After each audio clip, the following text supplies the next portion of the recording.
One of the greatest things about having a small dog is that you can take them almost anywhere and include them in your travel plans, as long as you've trained them to relax comfortably and calmly in their travel bag. To get started, you can come on out. Walty loves his travel bag. To get started, it's always best to do it with a puppy that's very open-minded.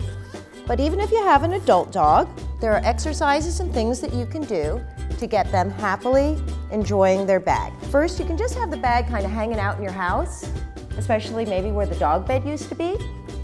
And you can randomly just throw little treats in the bag so that your dog investigates the bag on their own, and when they look in there, there's yummy treats available. So they start kind of checking out the bag on their own quite a bit. When they're tired and they might normally be resting on your lap or at your feet, you can encourage them to go into the bag to rest instead.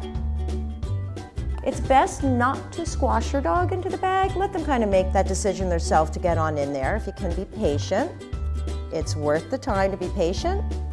No dog wants to be squashed and pushed around. When your dog seems to be migrating to its bag and enjoying spending time in there on its own without you asking, you can start actually training your dog to go into the bag. Come on out. Touch. Yay, good boy. Go in your bag. Go on. Hop on in. There you go. Can you get all the way in? What a good boy. So he's really cooperating and getting in his bag. That's great. And so I'm going to drop some treats down on the ground for him to encourage him to actually lay down and get him used to the idea of the flap being closed.